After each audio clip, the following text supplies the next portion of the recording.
Alright, it's time to add in a sense of difficulty, where as the player continues through the dungeon, more and more monsters will begin to spawn to defend their home, and, of course, loot. So we're going to start by adding a utils folder within our scripts folder, opening it, and creating a new script called RandomUtils.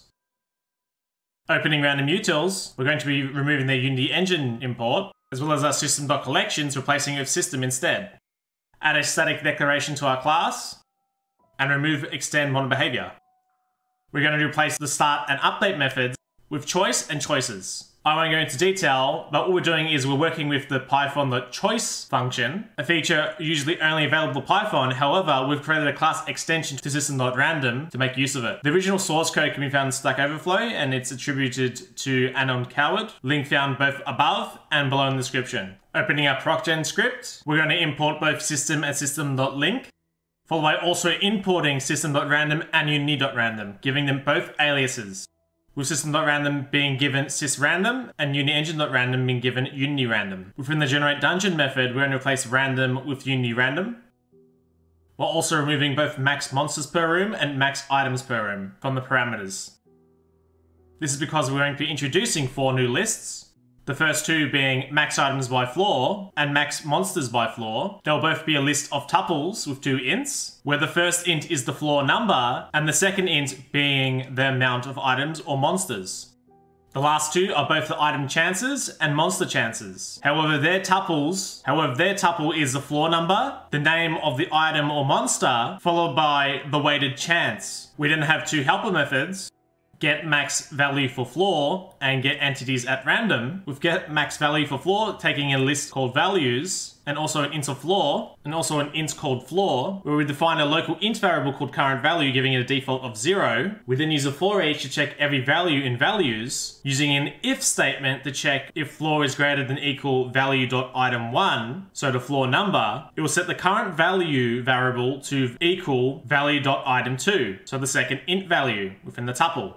Entities at random takes in a list called chances, an int called number of entities, and also an int called floor. It creates 2 local string variables, one being a string and the other an int, before initializing them. It then uses a for each to check every chance in chances, using an if statement to check that the floor is greater than equal chance.item1, so once again the floor number, using entities.addChance.item2, adding in a string value to entities, and weighted chances.addChance.item3, adding in the weighted chance value.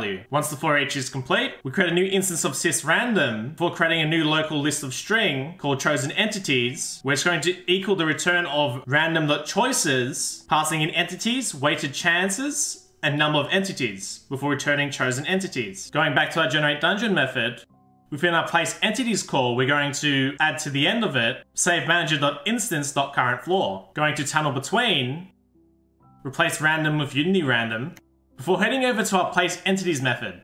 Replace both int maximum monsters and int maximum items with int floor.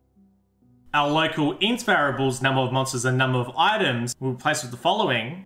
So we're first renaming random to unityrandom, then within the range call, we're changing our explicit to use our new helper method, get max value for floor, using both the max monsters by floor and max items by floor variables, passing our floor number plus 1. We then replace the for loops with number of monsters and number of items, with 3 new list of string variables called monster names, item names, and entity names, with monster names and item names using the get entities at random method, passing in either monster chances or item chances, our local int variables, number of monsters or number of items, followed by the floor number. Within the entity's names, it's set to monsters names concat item names to list, as we want to combine both the monster names and item names, before running it through a for each, where with every entity name in entity names, it gets a random point within a new room, making sure to hard cast it to vector3 int, before using a while loop, calling GameManager's getActOutLocation using entity pos, checking if it's not null, where if so, it's going to constantly loop until it finds a position that is null, before calling MapManager's createEntity, passing in both the entity name and entity pos, hardcasting it to vector2 int. Finally, opening up the MapManager scripts, we're going to remove both the max monsters per room and items per room variables,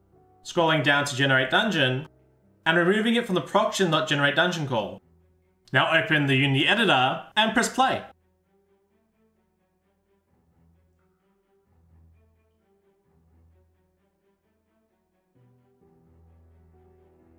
you would notice that as you progress down into the depths of the dungeon, the loot drops will progressively get better and better. As on floor 1, we could only see a few orcs and only potions of healing. But now as I'm on floor 4, I can now pick up lightning scrolls and also fight trolls. And with that, we're done. If you enjoyed the video, be sure to like, subscribe if you haven't, and comment on the video if you have any questions. Cheers!